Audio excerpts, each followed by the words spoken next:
रितेश, मैं जानती हूँ कि तुम मुझसे नाराज हो, लेकिन मेरी भी कुछ मजबूरियां हैं जो तुम्हारे अलावा कोई नहीं समझ सकता। रितेश, रितेश, मेरी तरफ देखो। रितेश, जब से तुम गए हो, I really miss you. Only my God knows how much I miss you.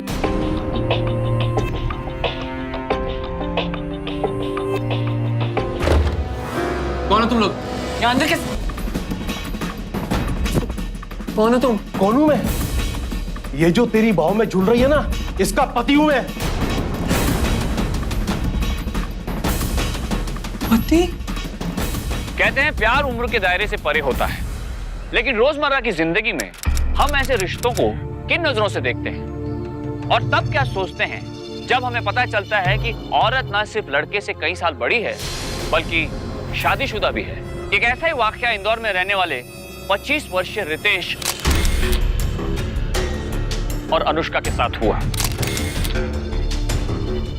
जो रितेश से 10 साल बड़ी थी। जिस शख्स ने उन्हें इस तरह पकड़ा वो और कोई नहीं, अनुष्का का पति था। क्या यह रिश्ता नाजायज था या सच में प्यार? क्यों अनुष्का का पति इस तरह पुलिस को लेकर वहां चला आया? आखिर क्या था इस रिश्ते का सच?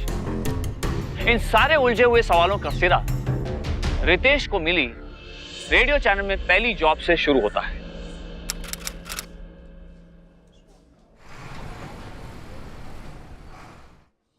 Sir? Ritesh, right? Yeah.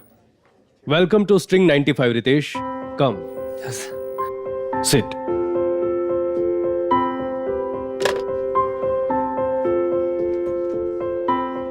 Anushka को अंदर भेजो। रितेश,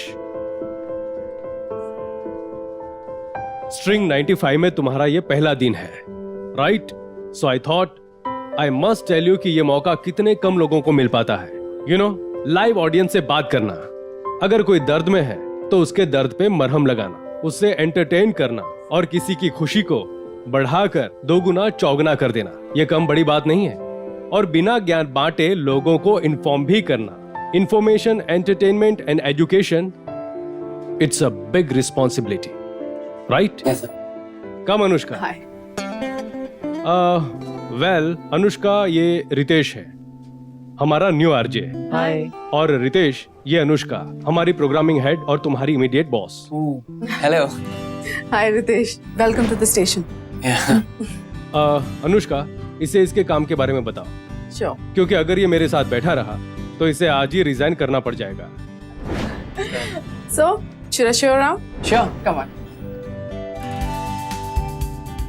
हाँ, स्टूडियोज और स्टूडियोज की मशीनरी से कितने वाकिफ हो तुम? Actually 6 month का कोर्स किया है मैंने, तो प्रॉब्लम नहीं होनी चाहिए। That's good.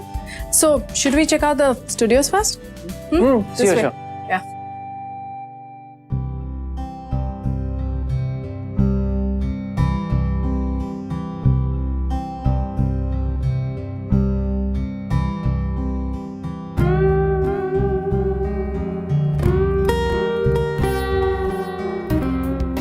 Hello Indore and hello my lovely people.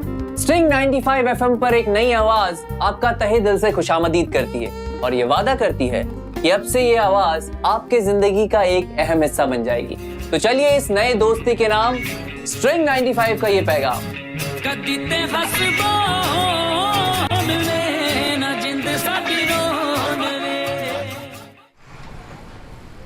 Dad एक और, एक फाइनल। अरे यार तू मुझे और कितना खिलाएगा? तेरी मॉम को भी दो खिला। अरे नहीं, अब तो तेरी मनपसंद नौकरी लग गई ना, जल्दी से लड़की देख और शादी कर ले। क्या मॉम? अरे अभी तो नौकरी लगी है ना मॉम, थोड़ा एंजॉय करने दो। 2-3 साल तक नो शादी। अरे अभी शादी नहीं करेगा फिर अपनी सेहत का ख्याल कैसे रखेगा और काम में खोया रहेगा। बीवी आ जाएगी तो सब ठीक हो जाएगा। अरे आप भी तो कुछ बोलिए ना। अरे बाबा थोड़ा टाइम दो इसे उड़ने के लिए, अभी अभी नहीं तो नौकरी लगी और तुम भी इसे शादी के चक्कर में फंसा रही हो। आप ही बिगाड़ते हो इसे।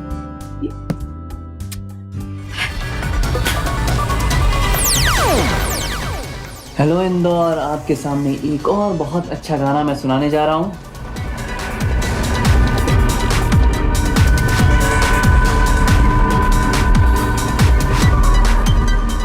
How are Thank you you? so much.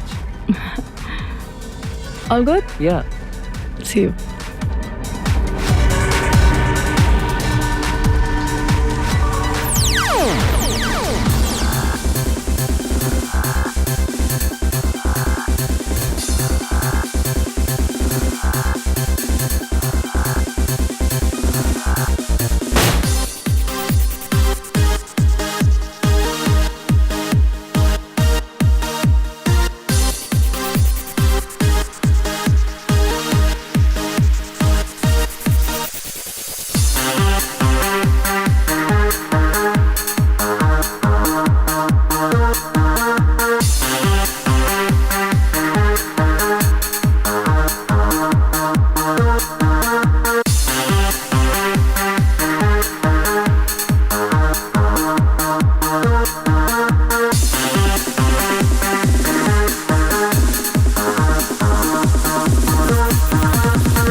अपना ये कान खजूरा उतारो। अच्छा सुनो, I need a favour from you. बोलिए।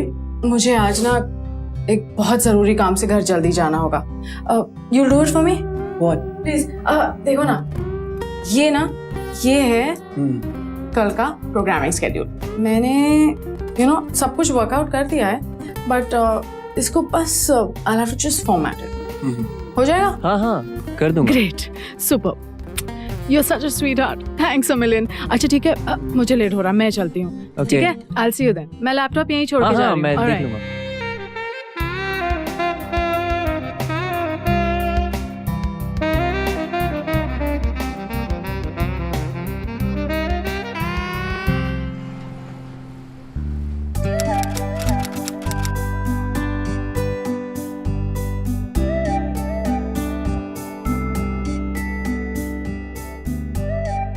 क्या बात है, अभी से फैन मेल।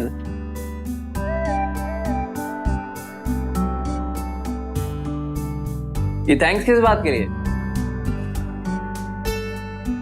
कल शाम मेरी हेल्प करने के लिए, मिस्टर स्वीट रितेश। आप तो मुझे शर्मिंदा कर रही हैं, तो मेरा फर्ज था। इस कॉर्नी डायलॉग के लिए ना मैं तुम्हारे 1 नहीं 2 महीने की सैलरी कट कर सकती हूँ, ग्रैब। या फिर तुम्हें एक डिनर ट्रीट के लिए ले जा सकती हूँ। मैं ऑप्शन 2 के साथ जाना चाहूंगा। आयुषो 100% मुफ्त खाने के लिए ना मैं कहीं भी जा सकता हूँ।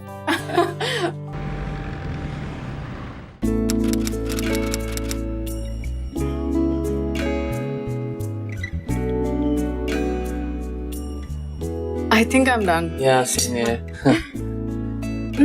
सम डिजर्ट। हाँ मैं कुछ अगली बार के लिए बचा के रखना चाहता हूँ। Thank you. या अच्छा, एक चॉकलेट मूस पैक कर दीजिए प्लीज, और चेक भी करिए। आप मेरे सामने भी खा सकती हैं, मैं माइंड नहीं करूंगा। नहीं, वो मेरे लिए नहीं था, मेरे बेटे के लिए। बेटा? हाँ, मैंने आदित्य से प्रॉमिस किया था कि इस बार चेकअप के वक्त अगर वो डॉक्टर को तंग ना करे तो मैं उसे ट्रीट दूंगी। अच्छा, तो इसीलिए कल आप?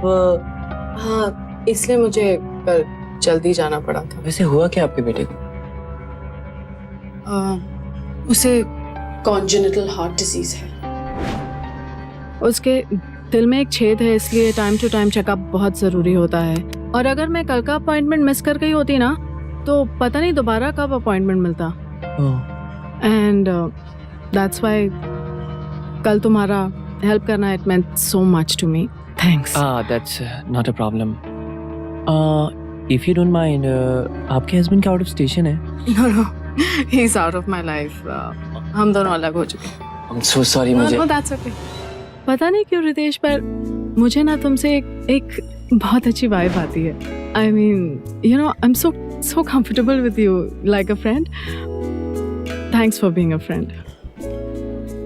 अनुष्का ना सिर्फ रितेश से 10 साल बड़ी थी, वो उसकी बॉस भी थी। फिर भी रितेश अनुष्का की तरफ आकर्षित हुए जा रहा था। अनुष्का के साथ बिताया हर पल रितेश की जिंदगी को एक अजीब सा मोड़ दे रहा था। उसे पहली बार यह एहसास हुआ कि वो बड़ा हो चुका है। उसके साथ कोई अपनी जाती जिंदगी की परेशानियां शेयर कर सकता है। अब ना उसे दुनिया का होश था, ना घर वालों की सूध। वो तो बस अनुष्का के हसीन ख्यालों में खोया रहता था।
क्या बात है, आपकी गाड़ी में प्रॉब्लम है क्या? 10 मिनट से ट्राई कर रहा है पर शायद आपकी बैटरी में प्रॉब्लम है। मेरी मेरा मतलब गाड़ी से था, या फिर इग्निशन वायर्स को चूहे कुतर गए होंगे, और मे बी आपका जो वो सब मुझे भी पता है। कमाल है, फिर भी आप ट्राई कर रही हैं। मेरी मानिए, इसे यहीं पर छोड़िए। और मैं घर कैसे जाऊंगी? क्यों, मेरी बाइक है ना। डोंट बॉदर, अभी ठीक हो जाएगी। चलिए मान लेते हैं अभी ठीक हो जाए, तो फिर आगे रास्ते में कहीं जाके रुक गई तो तब क्या करेंगे आप? बहुत जिद्दी हो ना। वो तो मैम। तो फिर एक शर्त है। कैसी शर्त? अगर तुम मुझे घर छोड़ोगे तो घर पे तुम्हें मेरे साथ एक कप चाय पीनी। नहीं आज नहीं, सॉरी। इसका मतलब है मुफ्त के खाने के लिए कहीं भी जाने वाला रूल चाय पे अप्लाई नहीं होता है। चले चले चलते हैं।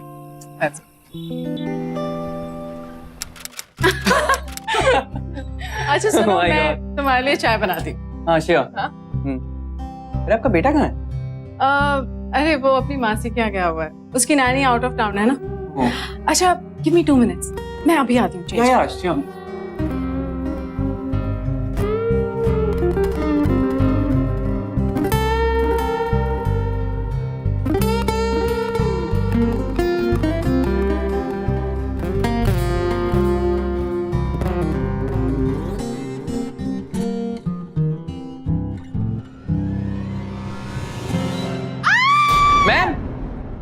Ma'am are you okay?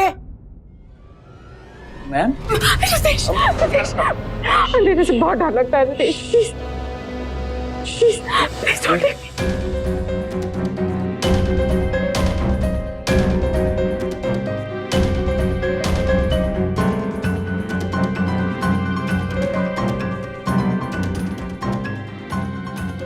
Ritesh अपनी भावनाओं पर काबू न रख सका।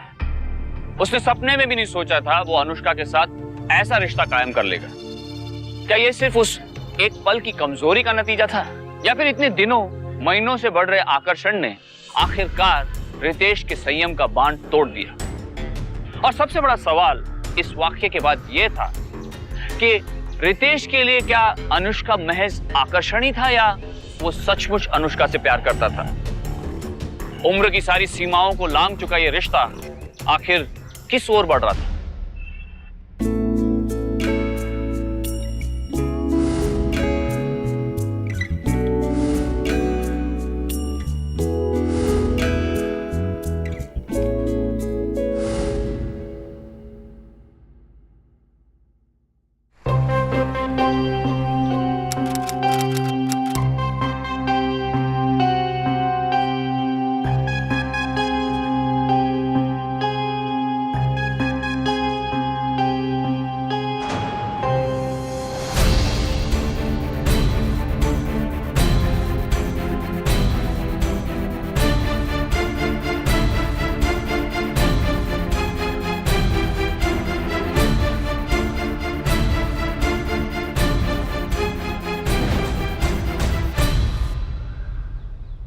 मुझे ये समझ में नहीं आ रहा कि अचानक इस रेजिग्नेशन की क्या जरूरत थी। मैं जो भी कर रही हूँ सोच समझ के कर रही हूँ और तुम्हारी भलाई के लिए कर रही हूँ। मेरी भलाई? रितेश, कल शाम हमारे बीच जो भी हुआ उसके बाद हमारा साथ साथ रहना, साथ साथ काम करना मुमकिन नहीं। देखो, ये तुम्हारे करियर की शुरुआत है। मेरा क्या है, मुझे किसी भी रेडियो स्टेशन में नौकरी मिल जाएगी। लेकिन मैं आपसे ये कहूँ कि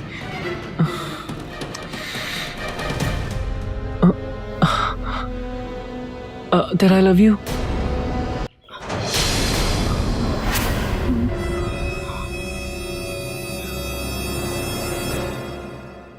तुम्हें क्या लगा कि वो लम्हा मेरे लिए एक मजाक था और ये रेजिग्नेशन यूं ही है? मेरे कोई फीलिंग्स नहीं है। बट द रियलिटी इज कि मैं 35 साल की हूं और तुम 25। मेरा एक बेटा है and you have choices. I can't be that selfish Ritesh, I just can't.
उस रात के बाद जैसे रितेश की जिंदगी की दिशा ही बदल गई।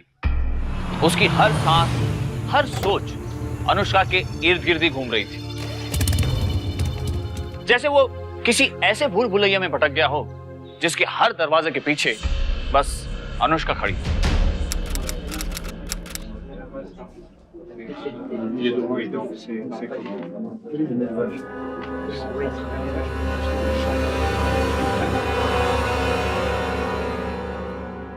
बॉस ने बुलाया था, कह रहे थे रिसेशन है और मैनेजर पोस्ट की सैलरी में कट्स होंगी, वो भी 30%। क्या? घर का खर्चा, अदिति की ट्रीटमेंट्स, पता नहीं मैं ये सब कैसे मैनेज करूंगी। कम ऑन यार, मेरे होते हुए तुम टेंशन क्यों ले रही हो?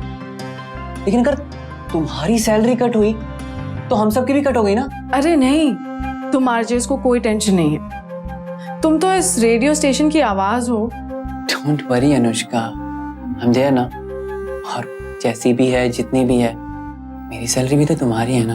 Don't be silly Ritesh, I mean तुम्हारी भी तो रिस्पॉन्सिबिलिटीज है। I mean your parents and. अरे उसकी चिंता तुम क्यों कर रही हो? My parents are well settled. अरे वो तो आज भी मुझे पाल रहे हैं यार।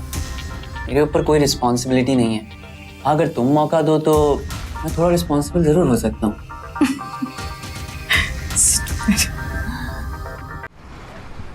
पता नहीं क्या हो गया है इस लड़के को, दिन भर बस काम काम और काम। घर पर होता है, पता नहीं कहाँ खोया रहता है।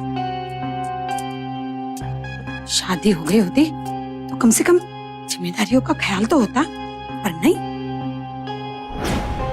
यहाँ पर तो पिताजी खुद अपने लाडले को बिगाड़ने पर तुले पड़े। क्या होगा पता नहीं इस लड़के का। सुनो, वो जरा गुप्ता जी का नंबर दे देना, इस रविवार चलकर उनकी बेटी को मिलाते हैं। डैड, शादी कम से कम आप तो मॉम की तरह बात मत करो। तुम्हारी मॉम ठीक बात कर रही है रितेश, और अब मैं भी तुम्हारी मॉम की बात से सहमत हूं। तुम अब शादी के लिए तैयार हो। पर मैं तो ऐसा नहीं समझता, और मैं कोई लड़की वड़की नहीं देखने जाऊंगा। क्यों? कहीं ऐसा तो नहीं कि तुमने खुद ही कोई चुन ली है अपने लिए? नहीं, ऐसा बिल्कुल नहीं है। तो फिर मिल के आने में क्या हर्ज है?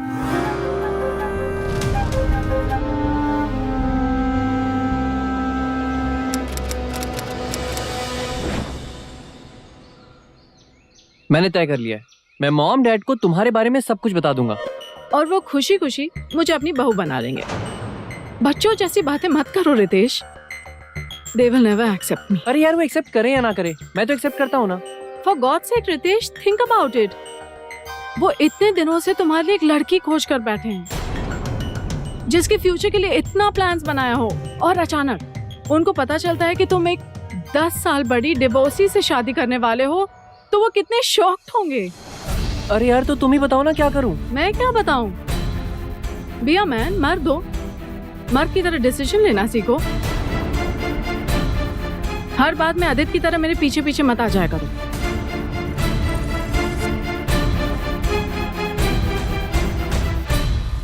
अंकल आपको नहीं पता, रितेश का शो इतना रेज है हमारे कॉलेज में कि पूछो मत। सबके सब उसके फैंस हैं। शादी हो जाने तो एक बार रितेश को कॉलेज जरूर लेके जाऊंगी। पागल हो जाएंगी सारी लड़कियां।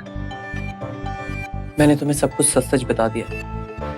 तुम्हें मेरी मदद करनी होगी, इसके अलावा मेरे पास और कोई रास्ता नहीं है। तुम्हें इस शादी से इनकार करना होगा। लेकिन अगर ऐसी बात है रितेश, तो तुम्हें अपने पेरेंट्स को अनुष्का के बारे में बता देना चाहिए। Are you mad? जब उन्हें पता चलेगा कि उनका बेटा अपने से 10 साल बड़ी लड़की से प्यार करता है और शादी करना चाहता है, वो क्या सोचेंगे? बताओ, क्या वो इस शौक को झेल पाएंगे?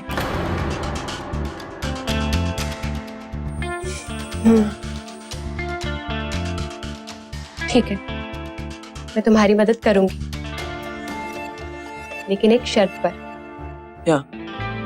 यही कि हम आगे भी ऐसे ही दोस्त रहेंगे। Thank you so much Meera.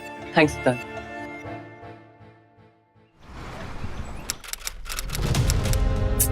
Please Ritesh. क्या हुआ? तुम ऐसे क्यों बिहेव कर रही हो? तुम अपने आप को समझते क्या हो? और तुम मुझे क्या समझते हो? अ फूल? मैं बेवकूफ लगती हूँ कि तुम्हारी चाल भी नहीं समझूं?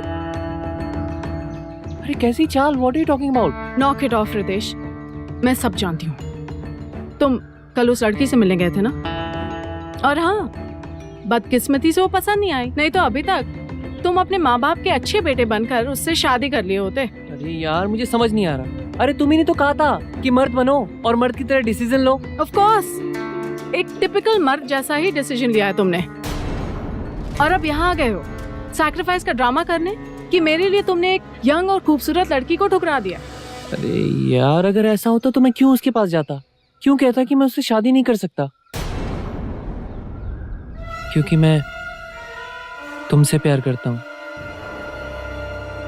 अगर तुम मुझसे प्यार करते ना, तो तुम उस लड़की को देखने ही नहीं जाते।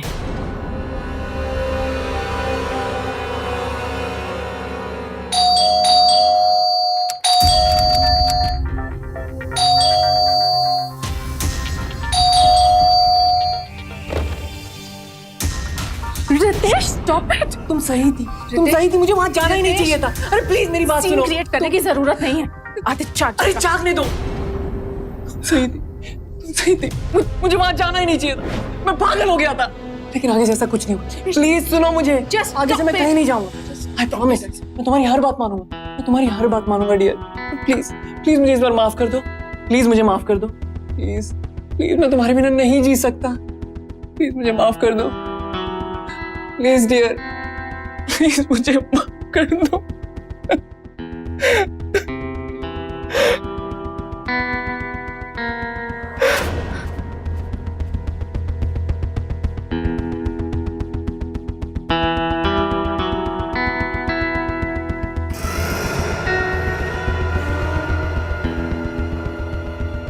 ये कैसी दीवानगी थी, कैसी मोहब्बत थी कि जहां एक आशिक सही गलत परखने की समझ ही खो दे।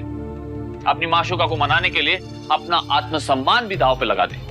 ये साफ था कि अनुष्का अब रितेश के लिए सिर्फ एक चाहत नहीं बल्कि उसकी जरूरत बन चुकी थी। अब एक पल के लिए भी अनुष्का का रूठ जाना रितेश को गवारा नहीं था।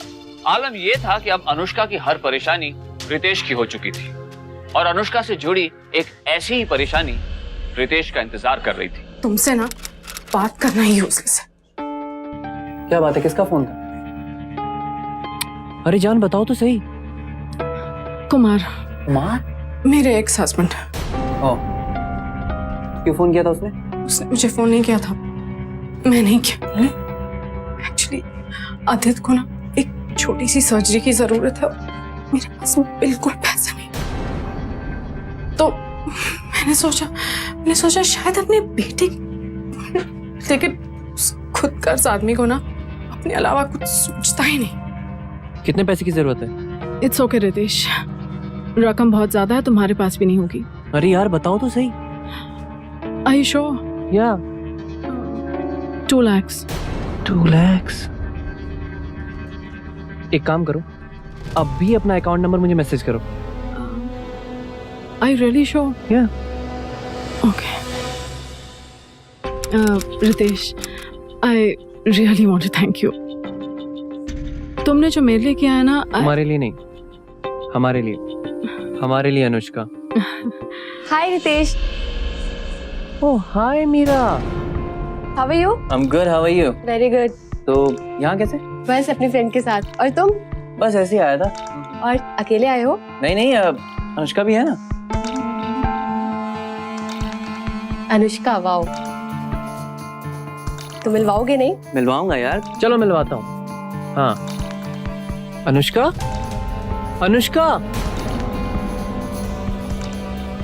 Excuse me. दीवानगी में धुंधलाई रितेश की आंखें जो नहीं देख पाई वो मीरा की आंखों ने भाप लिया। क्यों अनुष्का अचानक क्यों चली गई? क्यों नहीं सुनी उसने रितेश की पुकार?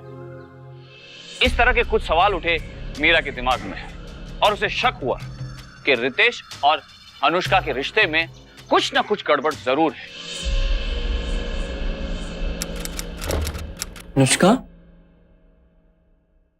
अनुष्का,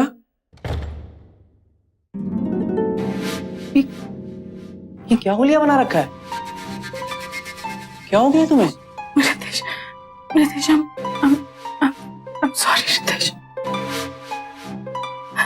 रितेश, मुझे लगता है ना कि मैं ऐसी लड़ाई लड़ रही हूँ जो मैं कभी नहीं जीत सकती हूँ। रितेश, इस अंधेरी उम्र में 19-20 साल की लड़कियों से कैसे मुकाबला कर सकती हूँ रितेश?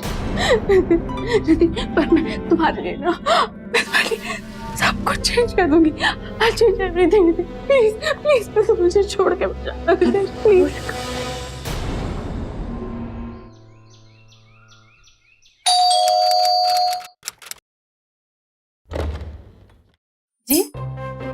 जी, अनुष्का जी है।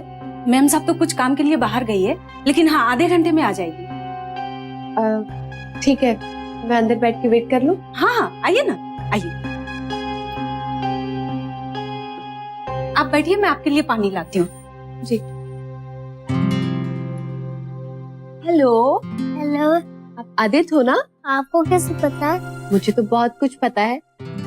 अच्छा इधर आओ, मेरे पास आओ। ये बताओ कि आज आपकी तबीयत कैसी है? Super fit. Wow, very good. और आज आप स्कूल नहीं गए? और आपकी मम्मा कहाँ पे है? काम करने गई है। काम करने गई है। आपने दूध पिया आज? Very good. बहुत फास्ट भागता हूँ, मैं दौड़ के दिखाऊं? दौड़ के दिखाओगे? दिखाओ। ये आदित्य इधर आओ, मेरी बात सुनो। इधर आओ। बात बताओ, इतना भागते हो, थकते नहीं हो? मैं मेडल दिखाऊं? आपके पास मेडल भी है, दिखाओ।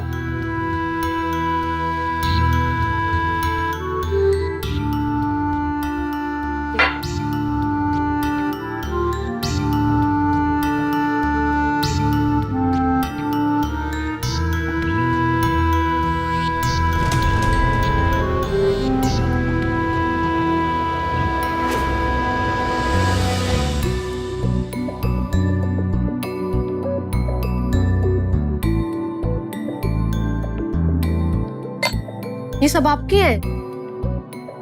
वेरी गुड, इधर आओ। एक बात बताओ, तुम इतना दौड़ते हो, इतना भागते हो, तुम थकते नहीं हो? बिल्कुल भी नहीं। और तुम्हारे डॉक्टर अंकल, वो भी तुम्हें मना नहीं करते? कौन डॉक्टर अंकल? वही हॉस्पिटल वाले डॉक्टर अंकल जो हर हफ्ते तुम्हारी जांच करते हैं। मैं कोई हॉस्पिटल नहीं जाता। मैं जाऊं? ठीक है, जाइए। मैंने तुमसे पहले ही कहा था ना, और तुम भी मुझसे दूर रहो। मैं यहाँ पे मेरे लिए नहीं, तुम्हारे लिए बात करने आई हूँ रितेश। अनुष्का के बारे में। नहीं जानना है मुझे अनुष्का के बारे में। आदित्य के बारे में भी नहीं। एक बात बताओ मुझे, तुम अनुष्का को इतने दिनों से जानते हो, उसके घर भी गए हो, आदित्य से कितने बार मिले हो, तुम्हें कभी ये अटपटा सा नहीं लगा कि इतने दिनों बाद भी, इतना करीब आने के बाद भी तुम अभी तक अनुष्का के बेटे से नहीं मिले हो? तुम कहना क्या चाहती हो? मैं आज अनुष्का के घर गई थी। अनुष्का तो नहीं मिली, लेकिन आदित्य से मुलाकात हुई मेरी। यू एक मिनट, कुछ भी कहने से पहले मेरी पूरी बात सुनो। आदित्य को कुछ नहीं हुआ है Ritesh, he is perfectly alright. उसे कोई बीमारी नहीं है। झूठ बोल रही हो तुम। आखिर तुम चाहती क्या हो यार? मैं बस मदद करना चाहती हूँ तुम्हारी, वही कर रही हूँ जो एक सच्चे दोस्त को करना चाहिए। वो औरत तुमसे झूठ कह रही है रितेश, और मैं ये साबित कर सकती हूँ। पागल हो गई क्या तुम? अरे यार, आर यू मैड? नहीं रितेश, लेकिन अगर तुम सच जान गए तो तुम जरूर पागल हो जाओगे। अगर तुम्हारी ये बात झूठ निकली ना तो?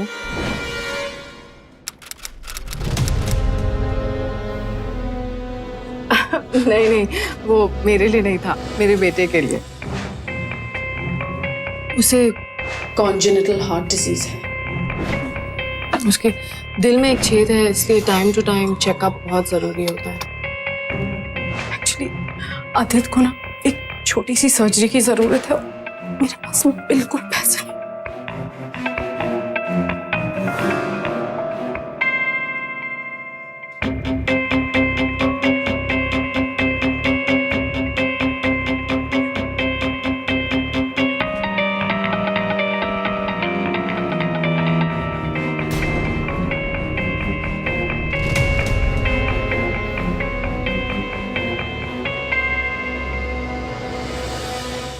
चौंक गया था रितेश।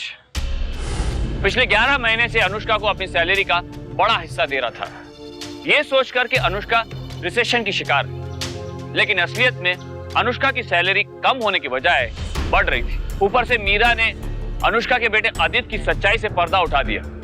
उस पर भी रितेश को अब यकीन हो गया। एक के बाद एक दो बड़े झूठ बेपर्दा होते ही रितेश टूट गया और उसने उस रिश्ते को खत्म करने का फैसला किया जिसे वो एक सच्चा और एकमात्र प्यार समझता था। रितेश को बस अपने सवालों का जवाब चाहिए था। क्या बताया तुमने? कॉन्जेनिटल हार्ट डिजीज, दिल में छेद, सर्जरी, रिसेशन के नाम पर पे कट। रितेश, मैं सब कुछ समझा सकती हूँ। कमाल के आइडिया है तुम्हारे। मैं एक्सप्लेन। और ये तो वो झूठ है जो सामने आ चुके हैं। रितेश, तुम मुझे गलत समझ। हाथ हटाओ, वो भी गिना दो जो नहीं बताया है, जैसे कि वो प्यार में बड़े बड़े वादे, क्योंकि मैं जानता हूँ कि तुम्हारा वो प्यार भी झूठा था। रितेश प्लीज, मैं तुम्हें सब कुछ एक्सप्लेन करूंगी। रितेश प्लीज। एक और सफेद झूठ। नो थैंक्स, एक्चुअली मैं बस तुमसे यही कहने आया था कि आज के बाद मैं तुम्हारी शक्ल भी नहीं देखना चाहता। रितेश नो, तुम्हारे ख्याल से भी घिन आती है मुझे। छे, I'll explain everything, Ritesh please. Anushka के विश्वासघात से रितेश का दिल तो टूटा, पर उसकी किस्मत अच्छी थी कि उसे मीरा जैसी समझदार दोस्त का साथ मिला, जिसकी मदद से वो इस झूठे प्यार के दलदल में धंसने से बच गया। पर अनुष्का इतनी आसानी से हार नहीं मानने वाली थी। इतना कुछ होने के बाद भी वो लगातार रितेश से मिलने की कोशिश कर रही थी। अपनी मजबूरियों की दुआएं देकर आखिरकार रितेश से वो आखिरी बार मिलने, उसे अपने घर में बुलाने में कामयाब हो ही गई। रितेश, मेरी तरफ देखो Ritesh. Only my God knows how much I miss you.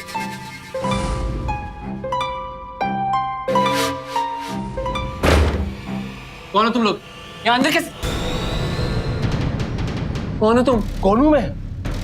ये जो तेरी बाहों में झूल रही है ना, इसका पति हूं मैं। शादी? क्यों क्यों कर रहे हो तुम ये सब? क्यों कर रहा हूं मैं ये सब? पूछ अपने दिल से। ये तस्वीरें गवाह हैं तेरी बेवफाई का, और जब जज साहब के सामने ये पहुंचेगी ना तो 2 दिन में डिवोर्स मिल जाएगा बिना एलिमनी के।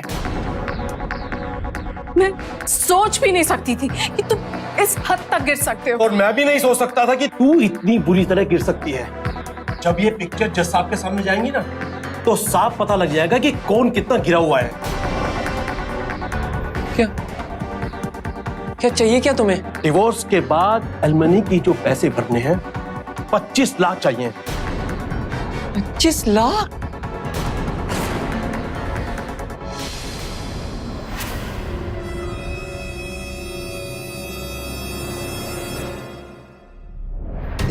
इतने पैसे मैं कहां से लाऊंगा? ये तुम्हारी प्रॉब्लम है। 2 दिन बाद केस की सुनवाई है और 12 बजे से पहले पहले पैसे भर दो, वरना ये पिक्चर्स तुम समझ सकते हो मैं क्या करूंगा।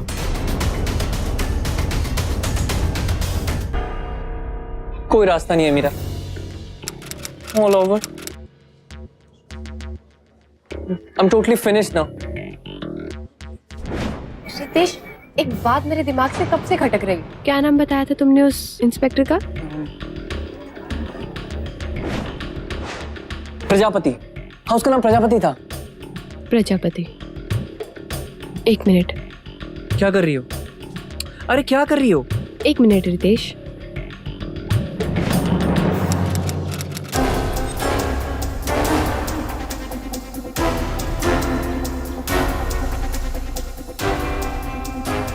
पैसे लाए हो? लो।